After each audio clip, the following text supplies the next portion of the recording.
How about this? There's a congestion right here.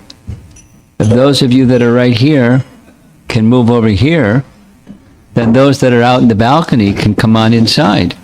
What do you think, guys? Oh, I know. Okay. See you later.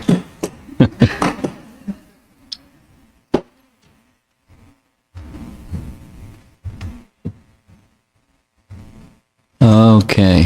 Fantastic.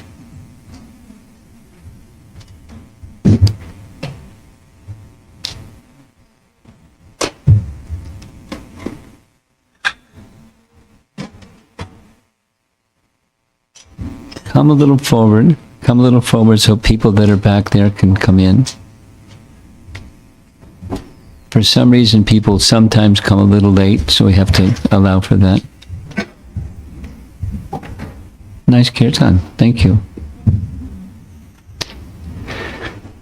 Nama Om Vishnupadaya Krishna Prestaya Bhutale Srimate Bhaktivedanta Swamin Iti Namine Namaste Saraswate Deve Gauravani Pracharine Nirvisesa Sunyavadi Paschachade Satarine Jaya Sri Krishna Chaitanya Prabhu Nityananda Shri Advaita Gadadhar Srivasadi Gaura Bhaktivinoda Hare Krishna Krishna Krishna Hare Hare Hare Rama Rama Rama Hare Hare.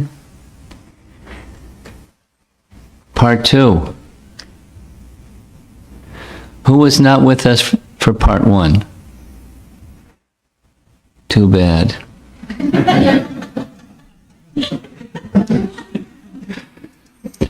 Where we ended up, where did we end up? This is chapter 13 that somehow comes after chapter 12. And chapter 12 comes after chapter 11. And there's a whole series of very nice pastimes of Krishna. And the sequence of childhood. So we heard yesterday that this pastime of Krishna was when he was how many years old? How old was Krishna when this pastime took place? He's with the calves. They're not with cows yet. He's still very young. How old? 3 years, 4 months. 3 years, 4 months. 4 years, 4 months? 4 years, 4 months. How old are you? No, this little boy, this year smaller. 9. Good for you. Cut you in half, and you're about Krishna's age.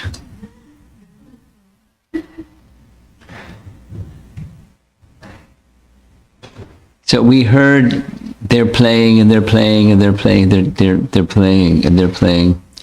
This is after the killing of the Aghasura demon. And what happens after the killing of a demon? Time for lunch. They didn't even have breakfast yet, but they had their lunch. So, and they're seated by the side of the river Yamuna underneath a big shade tree, and Krishna's pointing out, he's just a little boy pointing out the beauty of the forest and the sounds of the birds and the sounds of the living entities and how nice it is.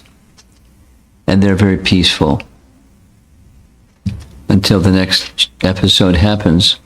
The next episode that happens was that Lord Brahma saw all this. Lord Brahma, on his swan carrier, was zooming up above, and he saw this amazing event, and then saw these boys enjoying like anything. And Krishna is the supreme, he's a pure devotee. He knows who Krishna is. But he had a little memory lapse, and he started to wonder, what's the extent? Is there a limit to the power of Krishna? And so, what did he do? I know. What did he do? He told the calves and the cowboy boy to see if Krishna could find them. Yeah. And Krishna acted as if he couldn't find them. As if.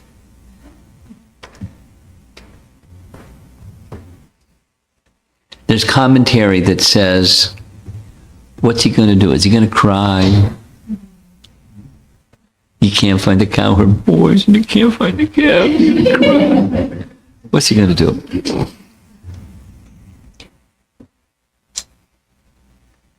And after placing them in the cave, he came back to the scene of the crime to see what's Krishna going to do. And that's where we left off.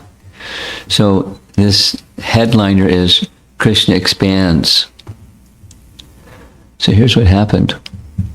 Thereafter, just to create pleasure for both Brahma and for the mothers of the calves, that's the cows, and the cowherd boys, Krishna, the creator of the entire cosmic manifestation, expanded himself as calves and boys.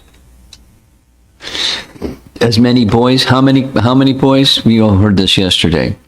Asankyataha. How many is that? Too many to count.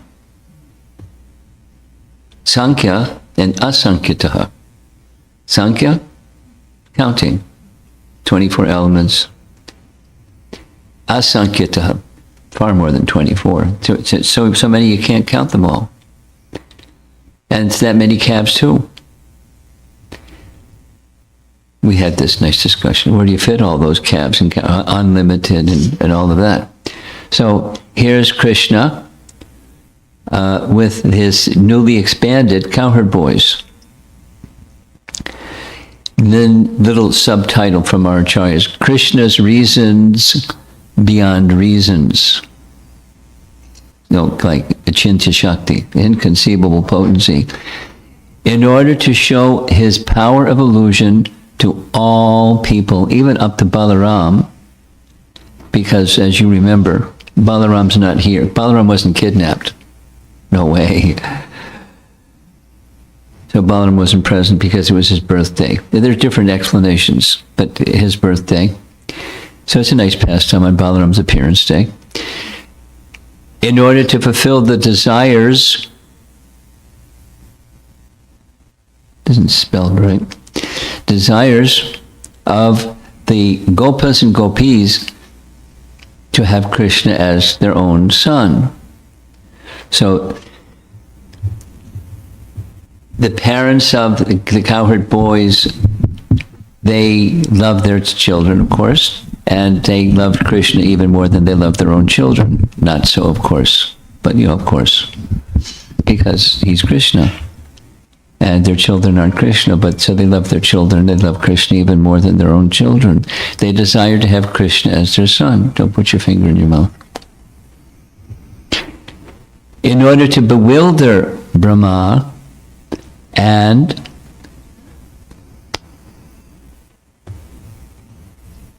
I left my glasses. And throw him into the ocean of dismay in order to show him, that's Lord Brahma, thousands of forms of Vasudeva, the object of Brahma's devotion, having taught him the Bhagavatam. Very clever.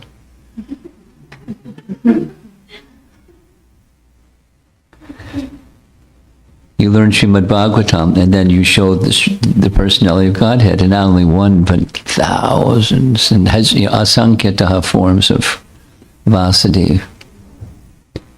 Krishna took the form of all the calves and boys, each one. And we'll hear some details about how that looked. To give bliss to Lord Brahma, this is again Vishwanath, and the mothers, he expanded himself into both the calves and boys. He could do this because he is the master of the Mahatattva, which creates the universe. Well, if he can create the universe, he can create calves and can create cowherd boys. But they were very special calves and very special cowherd boys. They were in exact likeness. This is from the verse.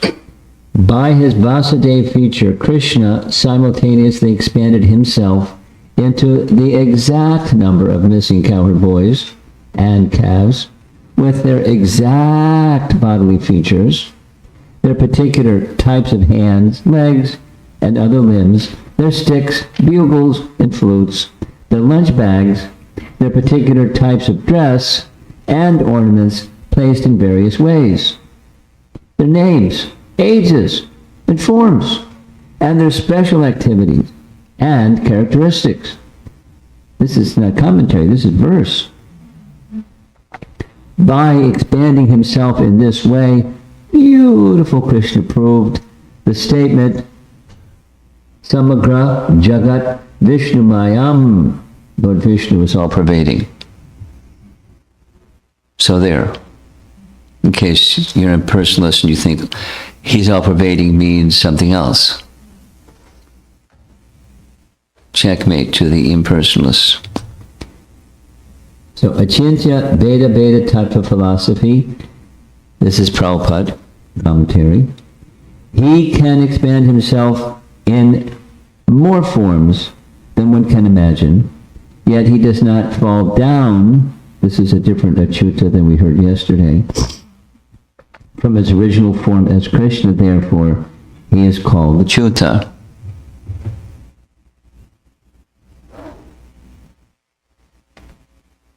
Clear? Okay. Krishna thus proved that he is everything, that he can become everything, but that he still is personally different from everything. That is Krishna. Ved Abed, simultaneously.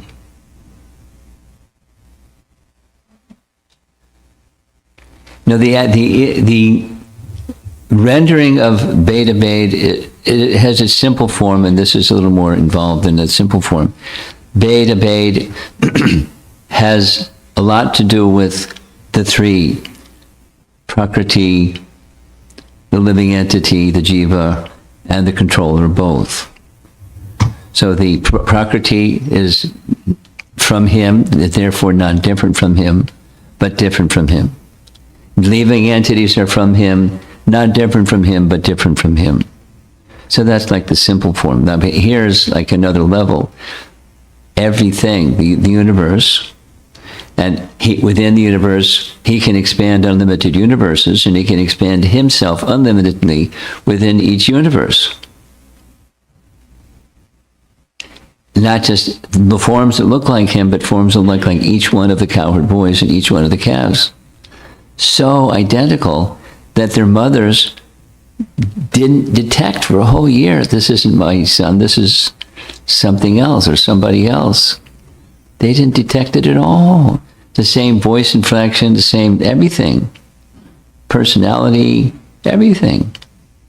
Everything. Complete replica. And as many cowherd boys as there are cowherd boys. How to understand such mystical Krishna? Therefore, again, this is commentary, Srila Prabhupada. One must learn about Krishna from the Acharyas, Acharyavan Purusho Veda. One who follows the path of the Acharyas knows things as they are. Such a person can know Krishna as he is, at least to some extent.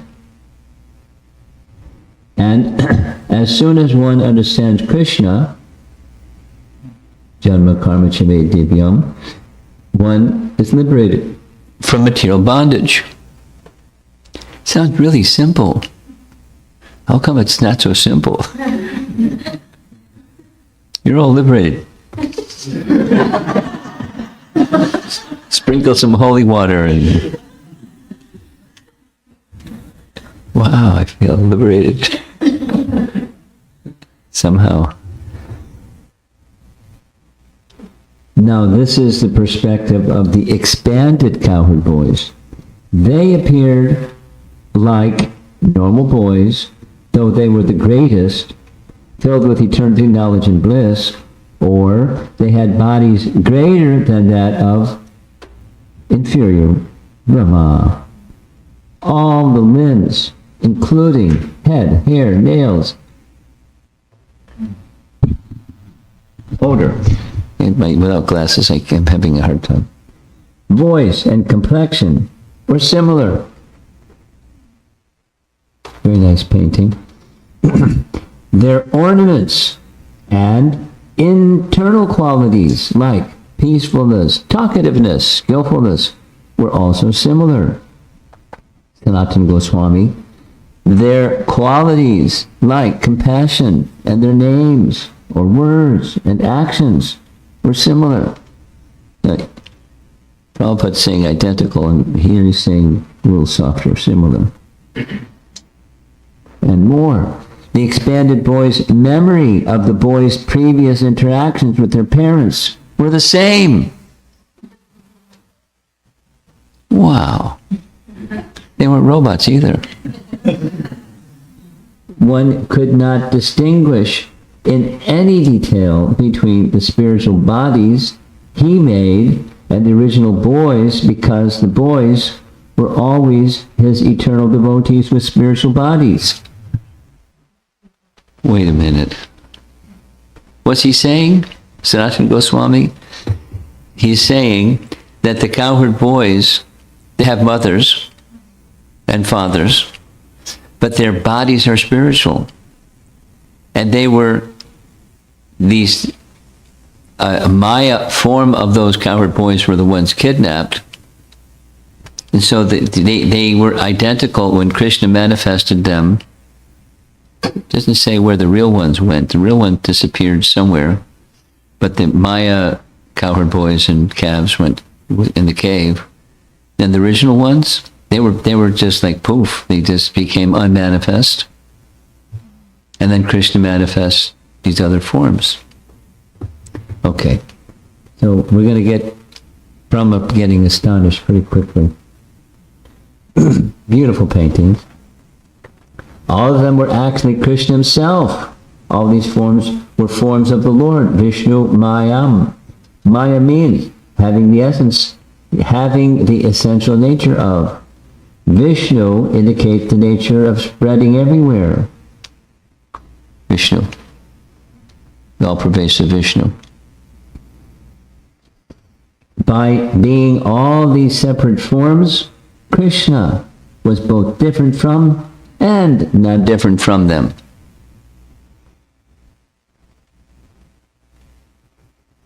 I'm sure you understand all this. But he's teaching, he's not having a Bhagavatam class, right, right in the pastime with Lord Brahma, who taught him Bhagavatam. And now all of this, next verse, now expanding himself so as to appear as all the calves and cowherd boys, all of them as they were, at the same time appear as their leader, Krishna entered Brajabhumi, just as he usually did, while enjoying their company. So it looks like the end of the day. They're coming back with the calves. And now here's what's going to happen with the people that are receiving. Krishna then entered different cowsheds as the calves, and then different homes as different boys. And here's the reaction, first from the ladies. The mothers of the boys, upon hearing the sound of the flutes and bugles being played by their sons, immediately rose from their household tasks, lifted their boys onto their laps, embraced them with both arms, and began to feed them with their breast milk, which flowed forth because of extreme love, specifically for Krishna. So they were loving their sons, and they found something that was going on in their hearts that was a little different than the love for their sons. The mothers took care of the boys by massaging them with oil. These ladies are very fortunate, bathing Krishna this way. Bathing them, smearing their bodies with sandalwood pulp, decorating them with ornaments, chanting protective mantras, decorating their bodies with tilak, and giving them food. It's a nice painting. A beautiful painting of Krishna.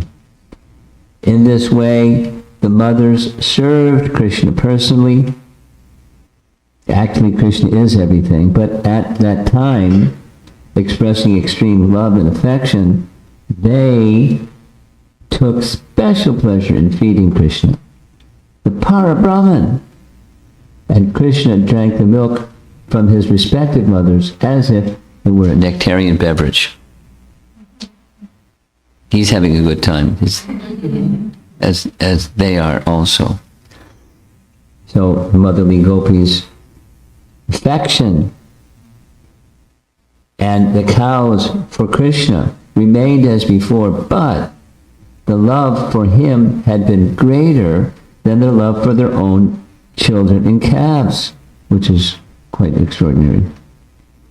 But now, when Krishna became their sons and calves, their love for their sons and calves became equal to that for Krishna for a whole year. What a pastime. All the cows entered their different sheds and began mooing, calling for the respective calves. When the calves arrived, the mothers began licking the calves' bodies again and again and profusely feeding them with the milk flowing from their milk bags. So attention goes from the mothers to the cows. While pasturing atop Govardhan Hill, The cows looked down to find some green grass and saw their calves. Uh-oh. From the top of Govardhan Hill, they forgot themselves and ran towards their calves with great anxiety, each running as if with one pair of legs. Have you ever seen cows run? Yes? It's really awkward. Because they have these big, heavy milk bags, and they're not gentle ladies. They're, but they sometimes run. It's really awkward. But when they will run, they have to get out of the way because there's a purpose for their running. And so they're running down the Govardhan Hill because they see their calves, they see Krishna as their calves. The cows had given birth to new calves, but because of increased affection for their older calves, namely Krishna, they allowed the older calves to drink milk first, which isn't the rule. But with Krishna, it's okay. For 1 year, their affection for their own sons continuously increased, for Krishna had now become their sons. In this way, Krishna continued his pastimes for the whole year. Nice painting, Krishna and Balaram looking really happy. The cows and calves and everybody looking really happy. Now here's the cowherd men. They come in the act. Because they saw they're herding the cows on top of Govardhan Hill. The cows start running down to the bottom of the hill, seeing their calves, because they're with the boys. And, stop. They didn't stop. The cowherd men, having been unable to check the cows from going to their calves, felt simultaneously ashamed and angry. But that changed when they saw the boys. When they came down and saw their own sons, they were overwhelmed by great affection. Experiencing great attraction, their anger completely disappeared. They forgot everything. As you see, they're embracing their sons like anything. Krishna and Balaram are standing there watching all this happen. And Balaram starts to get, the little light starts to go on with Balaram. We'll hear about Balaram. Since the cowherds were elderly, it was not possible for them to become bewildered in intelligence by a short separation from their sons. However, it happened at this time. They constantly remembered Anusmriti, their sons, after ceasing the embraces. What does that mean? After ceasing. Oh, they embraced them and then they couldn't stop thinking about them. Now here comes Balaram. What's going on here? One day, 5 or 6 nights before the completion of the year, Krishna, tending the calves, entered the forest along with Balaram. An indefinite number of 5 or 6 days, Jiva Goswami comments, is mentioned because Sukadeva was bewildered by prema. It happens. It's okay.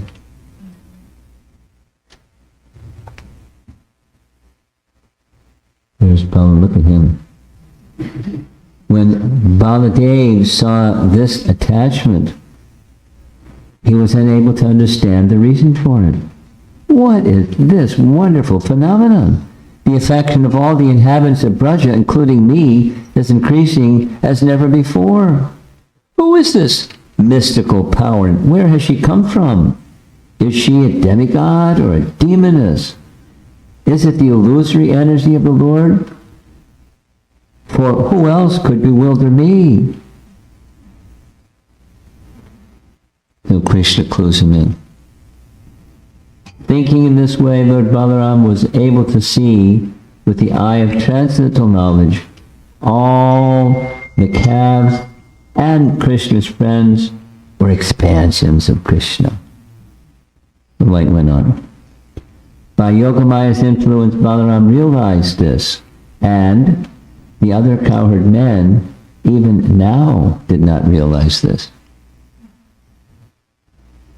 Little curtain pulled back just for him. Krishna didn't reveal this to Balaram till now, because he did not want Balaram to suffer any separation from the boys for 1 year, the boys that were in the cave. Now, by Krishna's will, Yogamaya gradually withdrew her covering from Balaram. Lord Baladev requested Krishna, these boys are not devatas or sages, O Lord. Now, I can see that you, although one, manifested into many calves and boys. Please explain this to me. So Krishna explained everything. Oh, one of your pastimes, huh? Okay. And now comes Lord Brahma. We have 20 slides left. His bewilderment takes a while to get sorted out. After describing the bewilderment of the cowherd men and women, the bewilderment of Brahma is described. There he is, flying in his swan carrier, above the cowherd boys who are having their lunch and the whole thing. Brahma returned after a moment of his time, which was a complete year according to human measurement, according to his own measurement. Lord Krishna was engaged just as before in playing with the boys and calves for expansions. You understand relative time, right? You understand relative time? Okay. A moment, a short period of time. Brahma's time passed. And that's Brahma's time. On earth, a whole year passed. So he came back after a moment, but a whole year had passed. Relative time. However, Balaram was not there. Krishna told him the secret. It did not bring Balaram to carry out this pastime, the Lord Brahma pastime. Vishwanath Chakravarti Thakur said it was his birthday. He had to stay home. So there's the cave, down to the lower right. There's Brahma going back to the scene of the crime to check out what's going on. Maybe I took those calves and cowherd boys away, but now they have been taken back from that cave. This is what happened? So he went back and looked in the cave, and there they were in the cave. Went back to the scene of the crime, and there they were having lunch with Krishna. Where have all these boys and calves that I see come from? Are these the ones bewildered by my Maya? So we had this little discussion yesterday. Brahma can do all kinds of things. One of them, he has potencies. He has mystic potencies. He has bewildering potencies. They're small compared to Krishna's, but he has. Brahma tried to figure out the two groups, one sleeping and one playing. Which of them was the real group of the original boys and calves, and which was the false group? He's bewildered. Thus, because Brahma wanted to mystify the all-pervading Lord Krishna, who can never be mystified, but who, on the contrary, mystifies the entire universe, he himself, that Brahma himself, was put into bewilderment. And there's this Bhaktivedanta purport, the glowworm and the sunlight. It's actually a verse, but Prabhupada explains it this way. So the glowworm, where does the light from the glowworm come from? From the sun. What's the amount of light in the glowworm compared to the light of the sun? Insignificant. Some. When you see, you've seen glowworms or firefly. This is not a glowworm, it's a firefly. Zoom, zoom, zoom, zoom, zoom. They don't crash each other. Somehow they have a radar system, and when there's a lot of them, they move fast, right? You've seen? I remember one time I was visiting in Villa Vrindavan, Italy, and it was with Madhu Sevata, and he took us down to see the cow shed, and there was this gigantic bull. This guy was really big. And he even before we came, he was like making these noises as he was breathing really heavily, and we came. He started making heavier noises, and this steam was coming from his nostrils, and I thought, Agasura. And it was getting to be nightfall, and then all these fireflies were zooming around. It was really like a light show. It was a really interesting experience, unforgettable experience. I forget lots of things, but I don't forget that one. Let's go back. They had a lot of, they take good care of the cows. Villa Vrindavan. While Lord Brahma looked on, all the calves and the boys tending them immediately appeared to have complexions the color of bluish rain clouds, and to be dressed in yellow silken garments.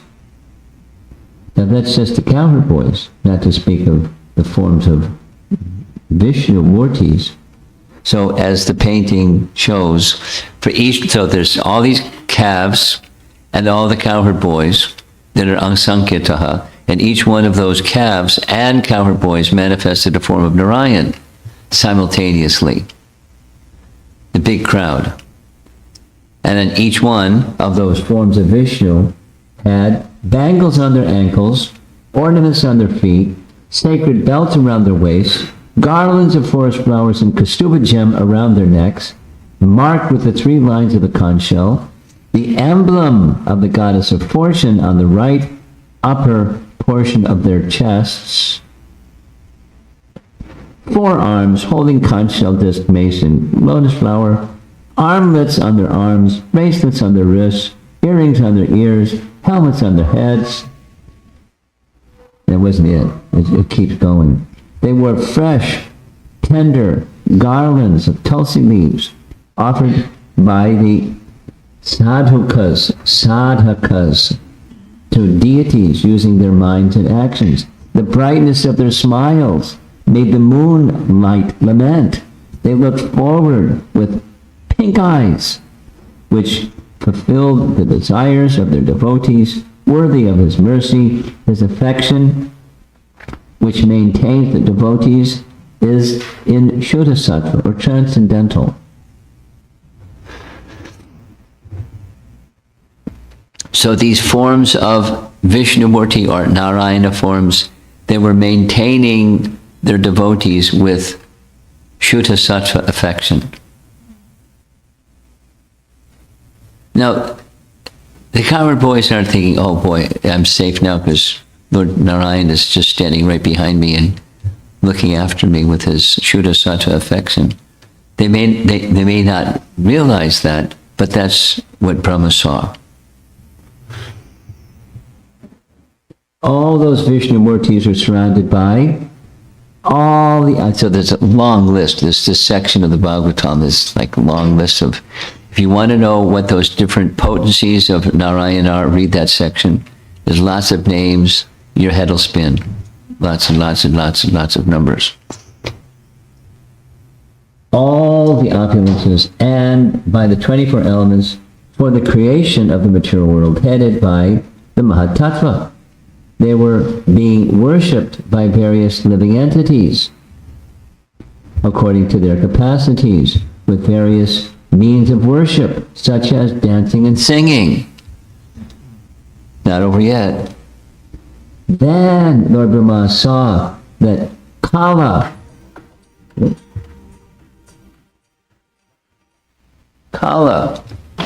the time factor, Swabhava, one's own nature by association, Samskara, reformation. Kama, desire.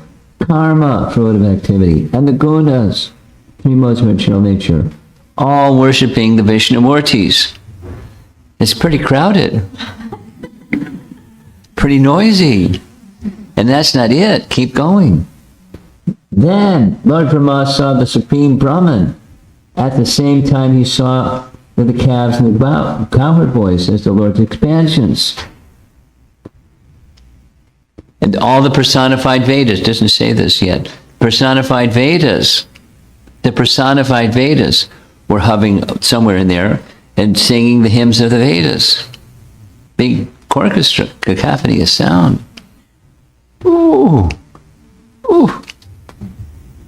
Lord Brahma, his 11 senses jolted by astonishment and stunned by transcendental bliss, became silent.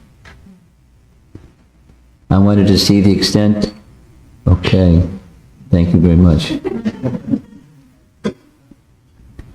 Lord Krishna, understanding Brahma's position, that at once removed the curtain of his Yogamaya.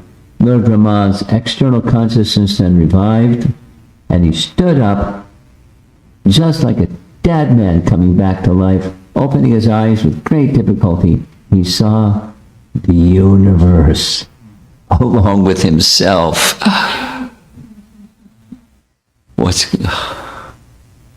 He's probably toasted.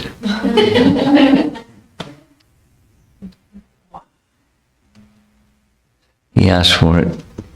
Then, looking in all directions, Lord Brahma immediately saw Vrindavan before him, filled with trees, which were the means of livelihood for the inhabitants and which were equally pleasing in all seasons. Beautiful painting. Vrindavan is the transcendental abode of the Lord, where there is no hunger, anger, or thirst. Though naturally inimical, both human beings and fierce animals live there together in transcendental friendship. So when demons come, they're like, there's no place for demons in this place, so they get finished quickly. After seeing this, Lord Brahma, you see in the painting, he got down from the swan carrier, fell down on the ground like a golden rod, and touched the lotus feet of Lord Krishna with the tips of his 4 crowns on his foreheads.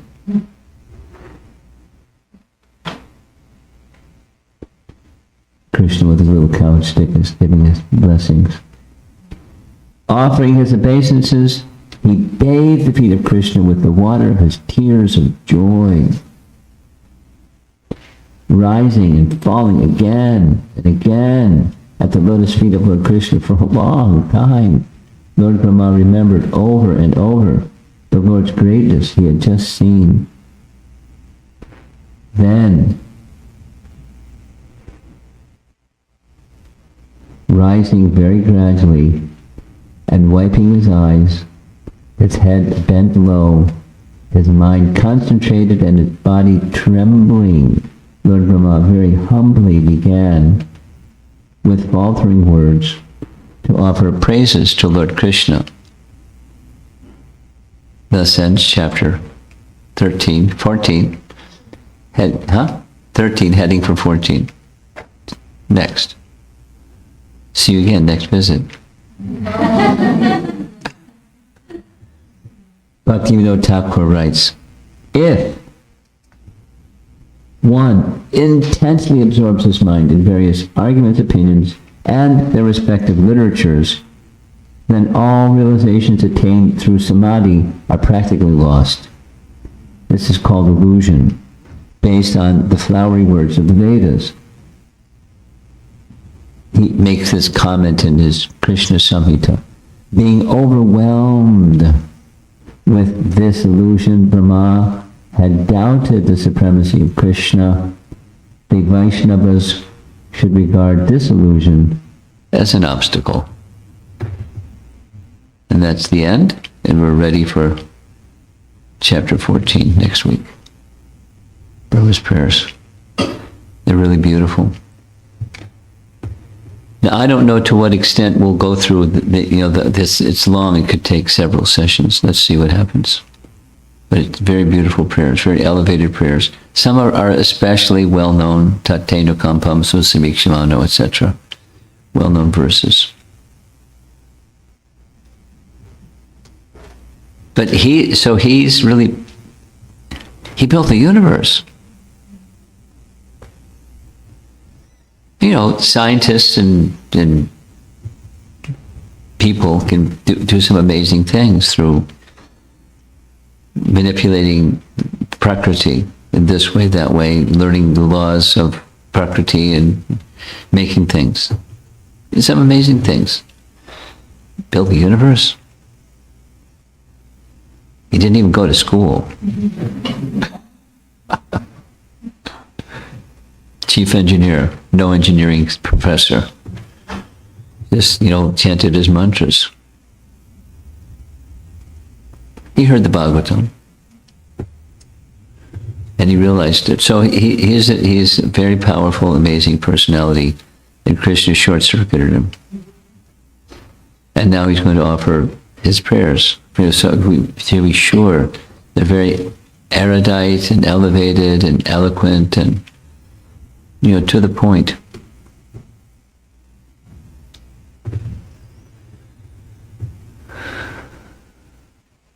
So let's see if there's some discussion. You have something. You're very enthusiastic. Can we get the microphone? Because there's some people online. That's not for us in the room. Not too close, because it's... Yeah, there you go. There you go. It's on. Yeah. Just adjust the volume. Go ahead, speak so he can adjust the volume. Sure. Thank you very much, Maharaj, for explaining this wonderful pastime. One question that I have is when Brahma, every day of Brahma, Krishna appears only once. So will this pastime happens on every day of Brahma? Every day. So fun. he'll be forgotten about this pastime and it happens again? Of course. Variation on the theme. Okay. Yeah. Thank you, Maharaj. And Krishna doesn't... We heard yesterday, you were with us yesterday, that these... Shukadeva Goswami is appreciating that Maharaj Pariksit, maybe that was different class. That was different class. Maharaj Pariksit appreciates, Shukadeva Goswami appreciates that Maharaj Pariksit has such enthusiasm to hear Krishna's pastimes. Although he's heard them again and again. He knows Krishna, but he just hear them, it's ever fresh. So, the next question is, does Brahma remember what happened yesterday? Does he remember? I did this yesterday. Why is it happening yet again? We don't have the answer to that. It's ever fresh. Whatever it is, it's ever fresh. And Krishna is enabled to cover Brahma so he can remember or forget or whatever makes the pastime nice. I'm used to that question. Does he remember every day? Anything else? Yes.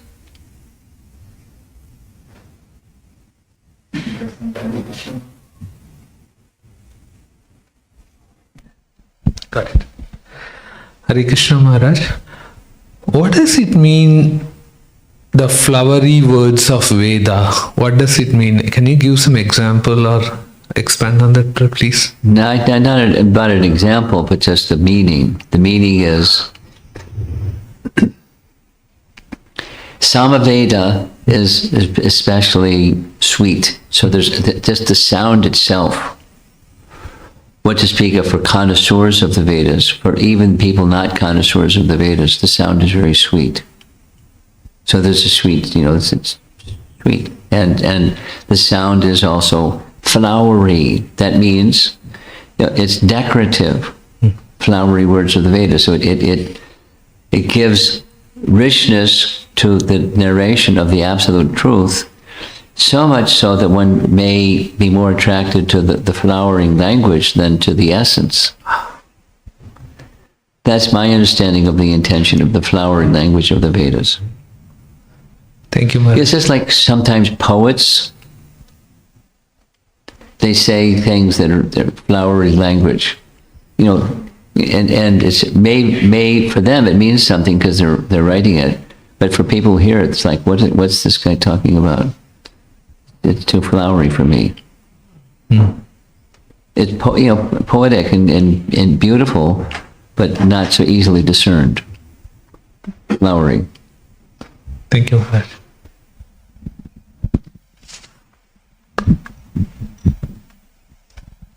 Hare Krishna Maharaj.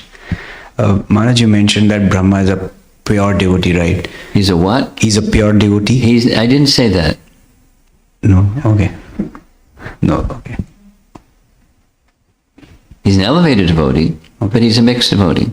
I mean, he was a pure devotee, he'd be in Vaikuntha, he'd be in Goloka, he'd be with the cowherd boys. Yeah. He's not there yet. Okay. He's a very elevated devotee. Yes, that was my question here. Okay, I figured it. I'm used to the preamble of questions leading the question. Hi Krishna Maharaj. Looks like in this this pastime, Brahma has done greatest mistake because he has separated He Kumar. messed up with Krishna's pastimes. That was not nice. Yeah. So I mean, comparative to Brahma, I mean, What about us? no, no, Lord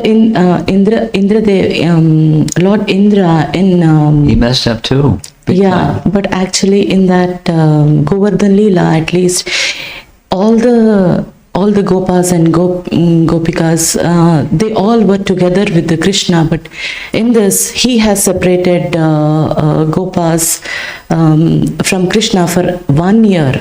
So is it not a big mistake? That's a And big mistake. So He got spanked. okay, he got punished.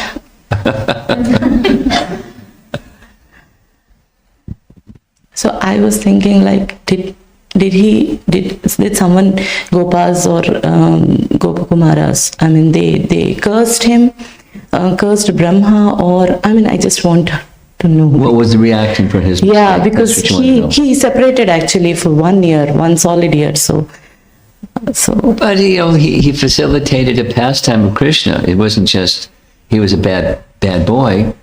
He facilitated a pastime. The pastime was the ladies, the mothers, wanted Krishna as their son.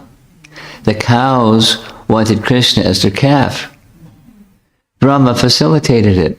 Now, it could have been a different way, and a number of different ways, but he facilitated Krishna's pastimes according to the indication of Krishna. He did according to the indication of Krishna. It was a mistake.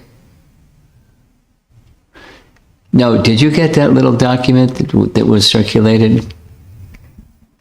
Are you part of a WhatsApp group that gets little documents that get circulated? Okay.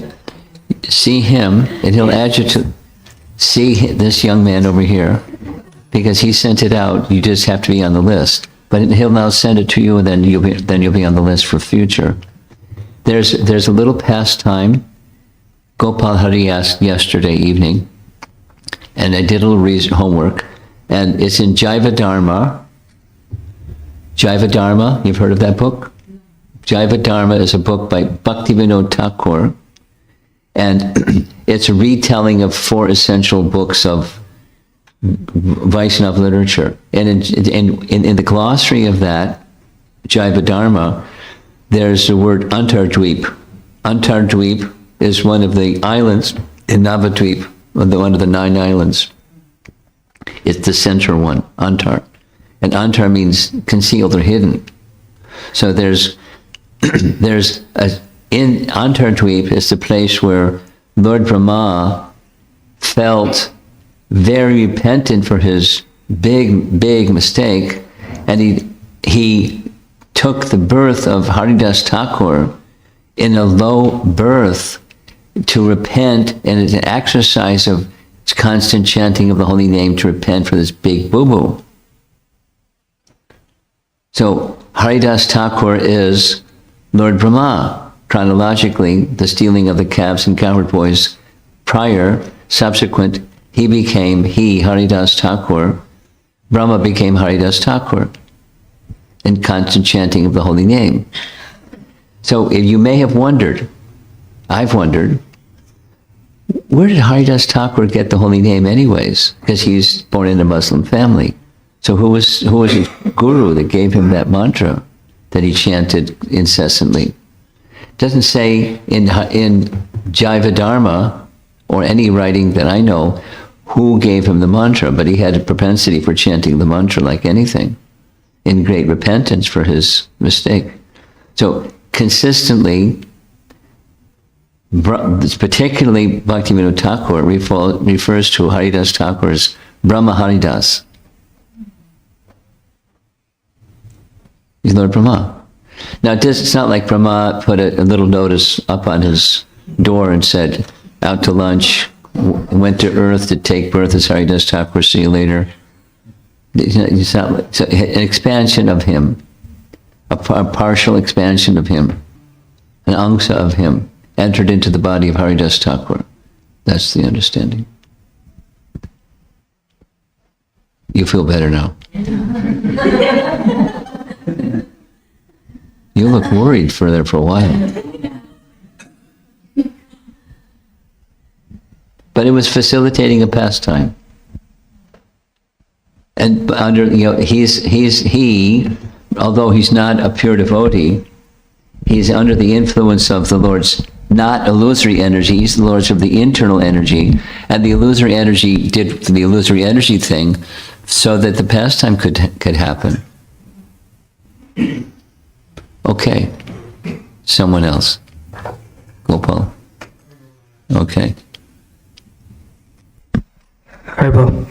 So I've heard that for jivas in higher planets cannot go to the spiritual world like Devtas, Brahma, stuff like that.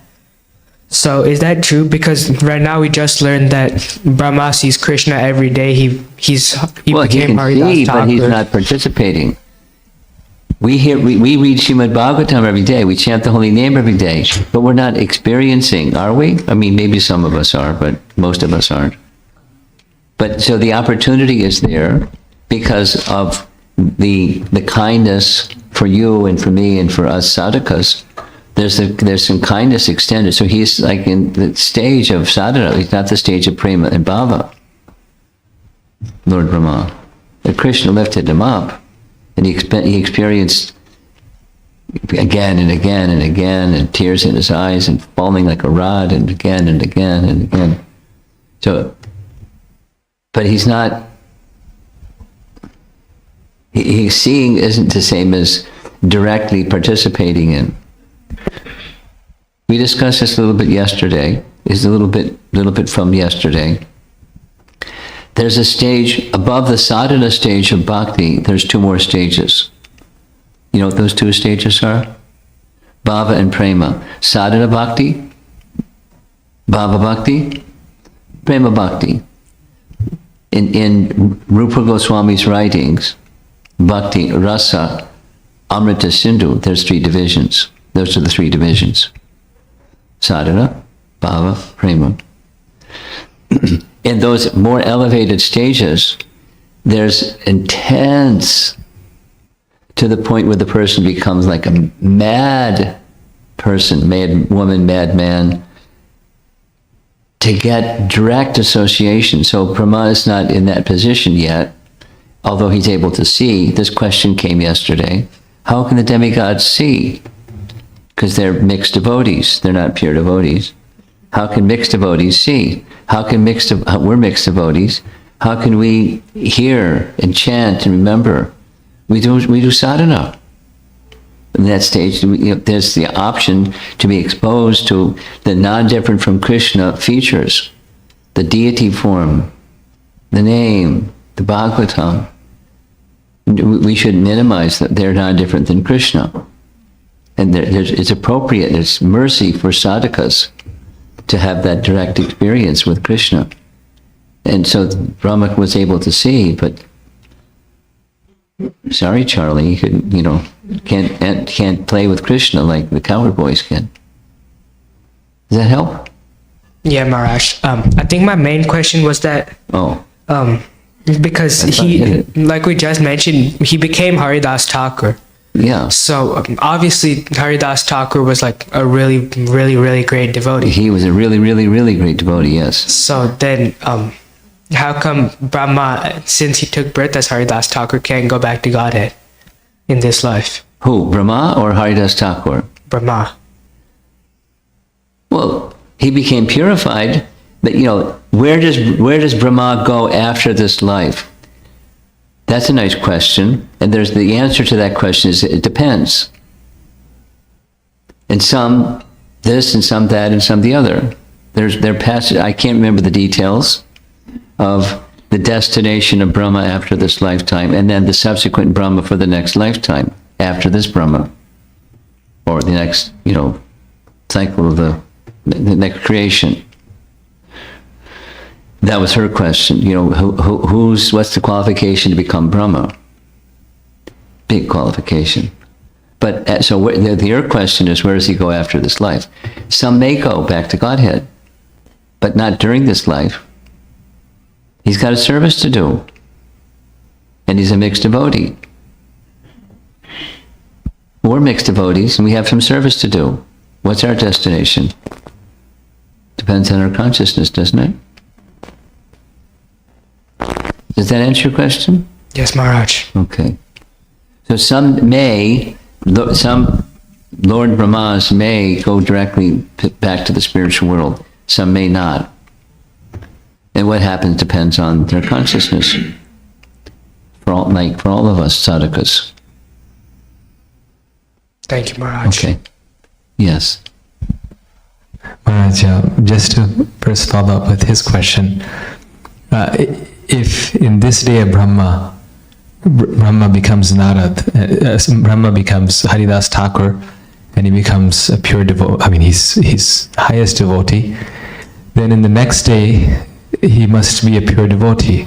That his coming into illusion, wouldn't it be just Krishna's plan? Because if they're the same person, and if he's a Haridas Thakur, then wouldn't he have ecstatic love for Krishna in his next day as Brahma?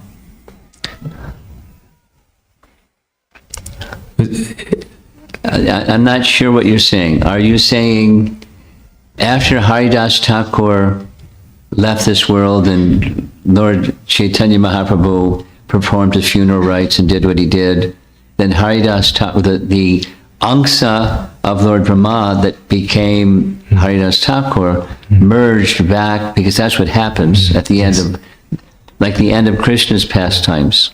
Yes. Some of Krishna's pastime, when Krishna sent the members of the Yadu dynasty back, some went here and some went there.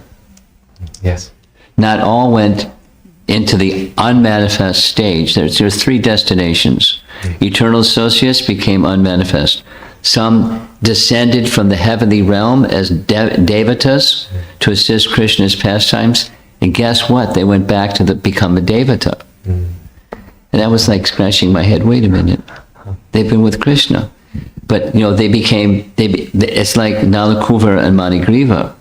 They went back to the kingdom of Kuvera, but they're now pure devotees. They're not like, mixed up fellows anymore. So those that joined Krishna's pastimes, and similarly, Haridas Thakur, when the Angsa of Brahma went back, what happens to Lord Brahma? He becomes elevated, but exactly what that means, I don't know. Do you? I don't. Maybe somebody knows. As Urmila Mataji says, it's above my pay grade.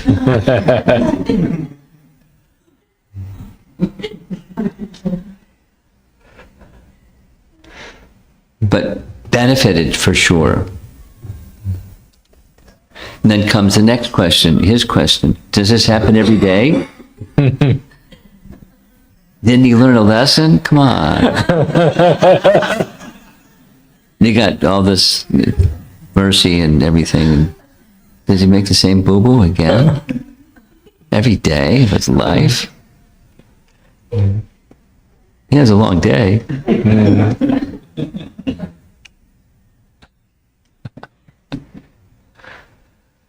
Okay. Yes, I see your hand.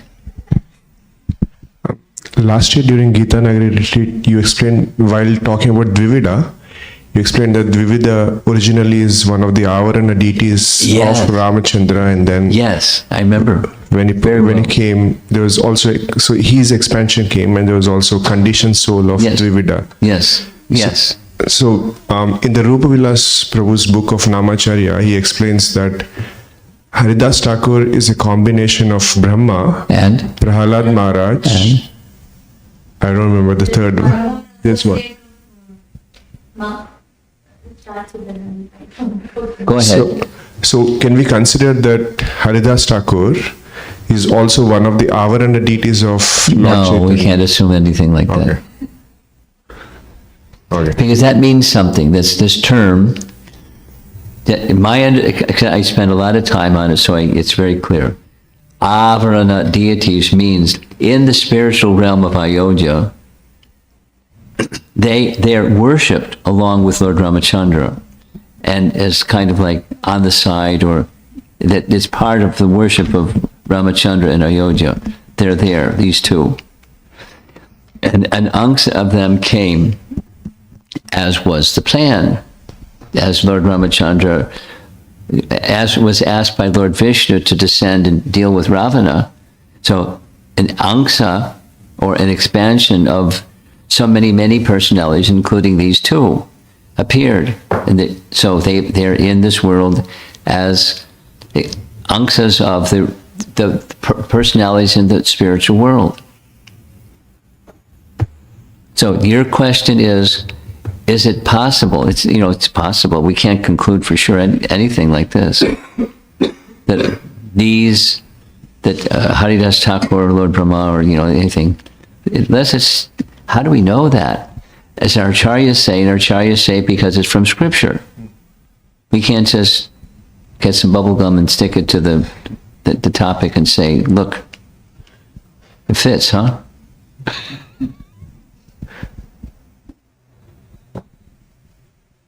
Maybe. Maybe not. Nice try. Yes. Hare Krishna Maharaj. So I was thinking when you were showing those slides about Lord Balarama, how come he doesn't know what happened? Yogamaya? Yeah. So I think Acharyas explained nicely, saying that even Krishna doesn't want Balaram to. And Balaram does according to what Yogamaya indicates. That's, although they're equal, they're not equal. It's Krishna's Yogamaya. Yes. That's okay. Yeah, my question is about the timing of the pastime. Krishna was 4 years, 4 months. Yeah. Is that right? So, but I think we are hearing from Vishwanath Chakravarti Thakur, is Balaram's birthday. So I was just. I can't answer that question. I don't know how the chronology of when his birthday was in 4 years, 4 months. Generally, it happens one week before Krishna's birthday. Which means coming soon is Krishna Janmastami, right? That's the inference. And that if that's the case, then it tells us, now where did that 4 years, 4 months come from? Hari Parshad Prabhu. What source did he reference to come up with that number? I don't know.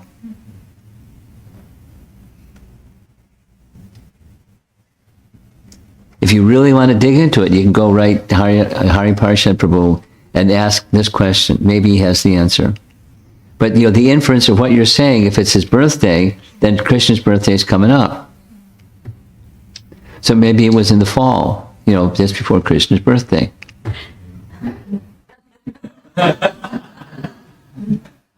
Maybe. But a whole year passed, and it was 1 year, and then another year, and he wasn't around.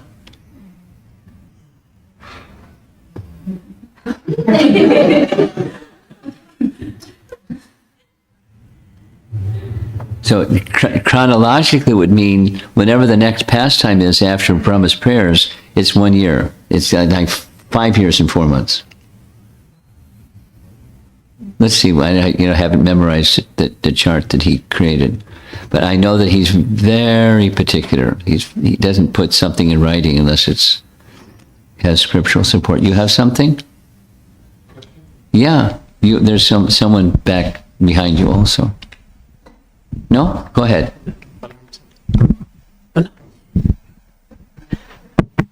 Maharaj, just wondering, the Brahma's Agasura pastime and the Brahma's, was it on the same day? Because Yes, Balram's birthday was the same day. Yes, same day. Same day. Same day. This pastime is the same day. It's a long day. I had another question also. Brahma is our godfather of Sampradaya. Yeah. And you said he is not a pure devotee, he is an elevated devotee. He's pure enough.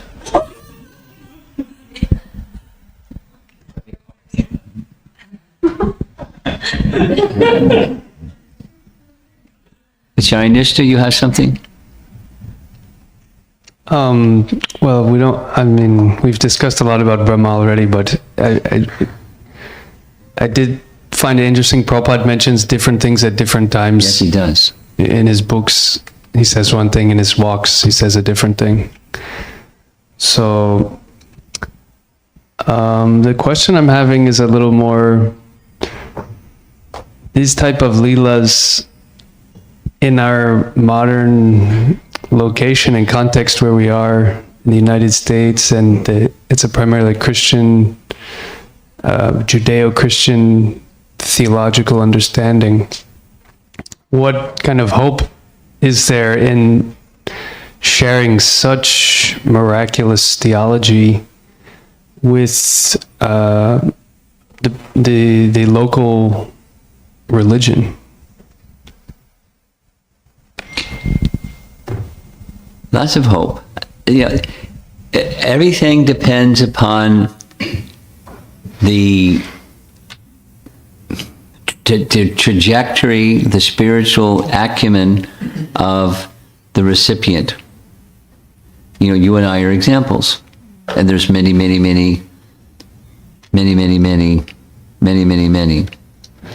Judeo-Christian background persons that it comes to the point of accepting a principle that is a Judeo-Christian principle, Lord God Almighty. Don't let us not place some limit to the unlimited. And then you go this direction, that direction, the other direction, and is it feasible? The unlimited is unlimited. And not only unlimited, but all attractive.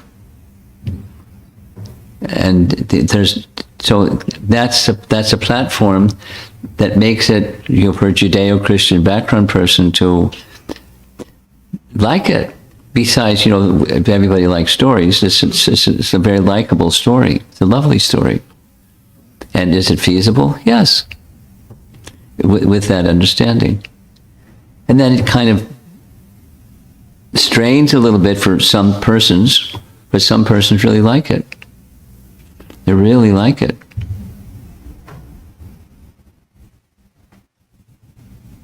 You want to add to this? Okay. Microphone?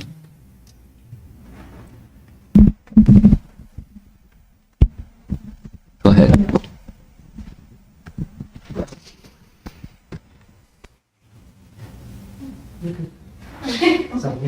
You got, I'm good.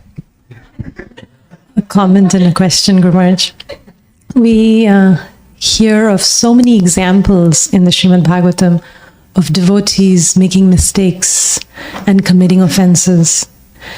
And it gives us a lot of hope. It's not just this, tapestry of perfection. To be able to see these devotees addressing themselves to their mistakes gives us a lot of hope to continue with the process of purification and harvest are the gifts of our own imperfections. And in one sense, as conditioned souls, there's this tendency to hide our imperfections. Whereas in the Bhagavatam, even, pastimes like this, or where a wife might be approaching her husband at the wrong time, like these kind of pastimes are very openly discussed. And so a lesson for me is, with discretion, our vulnerability in sharing our imperfections, in applying the process of bhakti, can give hope to others. If the recipient is wise, yes. If the recipient is not wise, they can think, oh my God. Yes. The opposite. Yes. Next. And a question that arose for me, one of the slides said that in Vrindavan there is no hunger and thirst. And I just No, mundane. This and that. And I was thinking as I was reading it, wait a minute, the demons come and, Krishna socks them. So, transcendental versus mundane.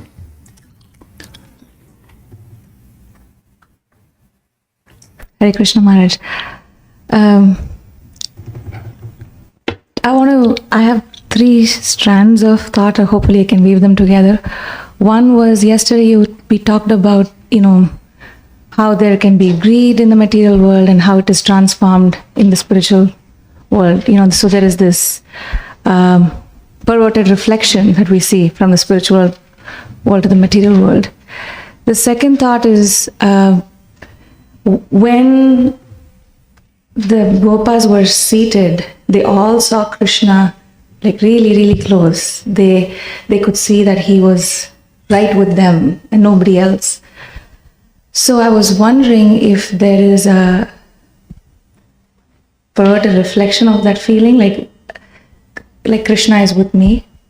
Is there a reflection of that? The reason I'm asking is, whenever I hear this pastime, a certain incident comes to my mind that I experienced, and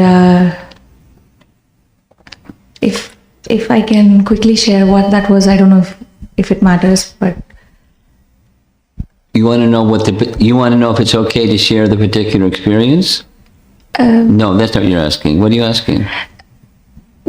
Is there a perverted reflection of the feeling that Yes. Krishna is?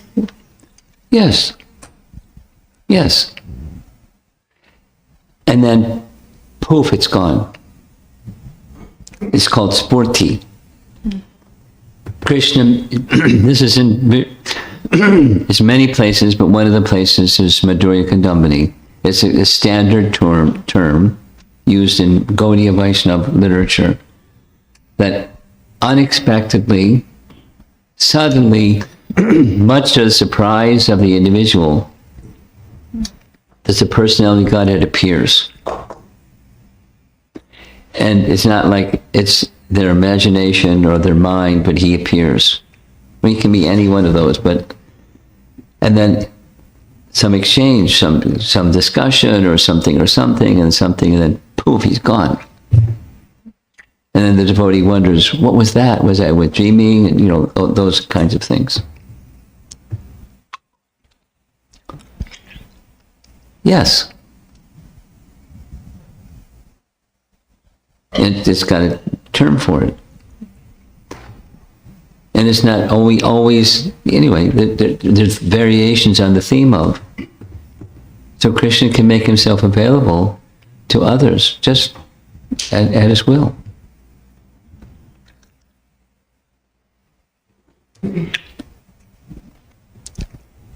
Reflection. There is something, perhaps I'll write to you. Okay. Yeah. That's fine. Yeah, thank you. Pass the microphone. I had another. Okay. Regarding Lord Brahma's rasa, I recall in the third canto, I was seeing that he's taking the Sakya ras, shaking the Lord's hand.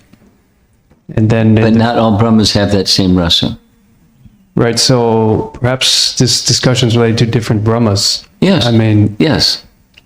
They're also at the beginning of Brahma Samhita, it seems he identifies himself in Madhurya Ras. Mm-hmm.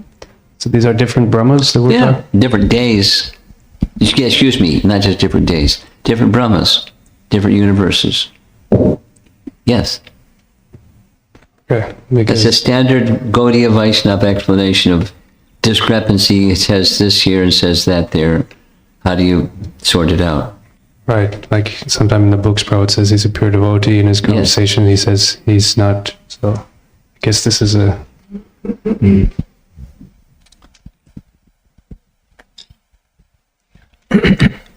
You get the last question. Thank you. The drum roll. Thank you. It's been very nectarian, all these classes that you've given on Krishna Leela. Thank you very much for helping us in this path. And I wanted to ask that when Dhruva Maharaj sees the Lord, he came with material desires. He was a mixed devotee. Big time. Yes. And when he sees the Lord, it seems like he gets fully purified by seeing the Lord. Well, and touched with the conch shell. In touch with it.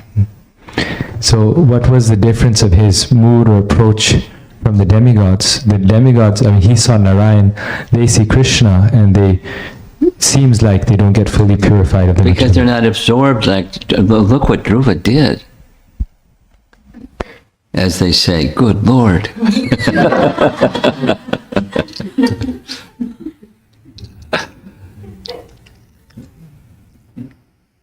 The whole universe was not, air was not moving.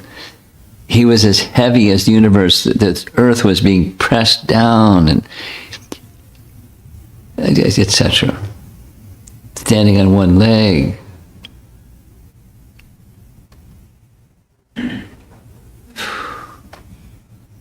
So it was amazing. He had full control of his mind and senses.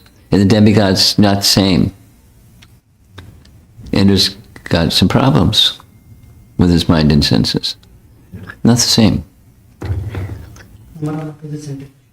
Say it again? Okay, read it slowly. You speak fast.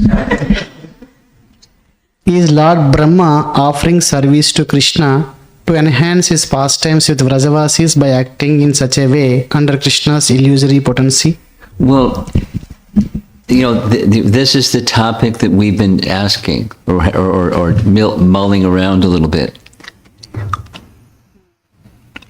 Yes and no. Yes, he's in the influence of the Yogamaya potency, and no, he lapses into forgetfulness and testing Krishna. What's the extent? And although he knows the Bhagavatam, he can build the universe, he can know Krishna's unlimited. So what's the unlimitedness of the unlimited? It's that's Maya. Is it Yogamaya or Mahamaya? That's kind of what the question is.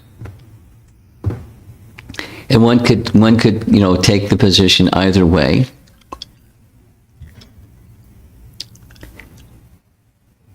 This is the head wobble.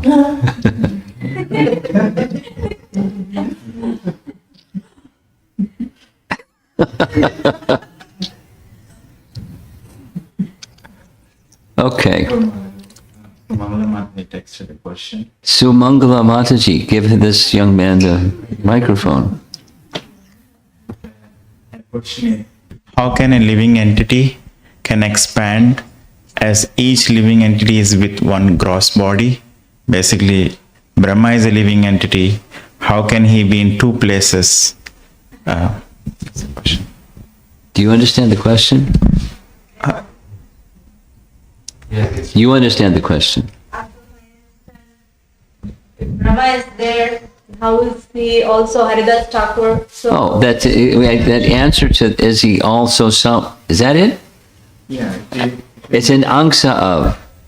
Now, what's the technology, please?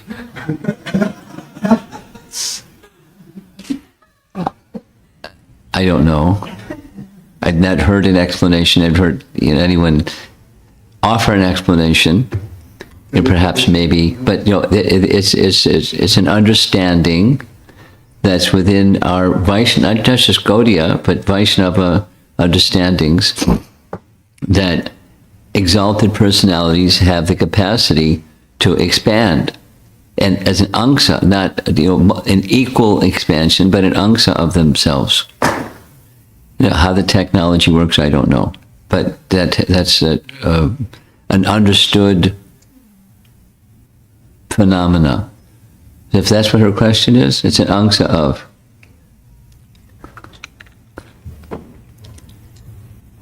Srila Prabhupada ki jai.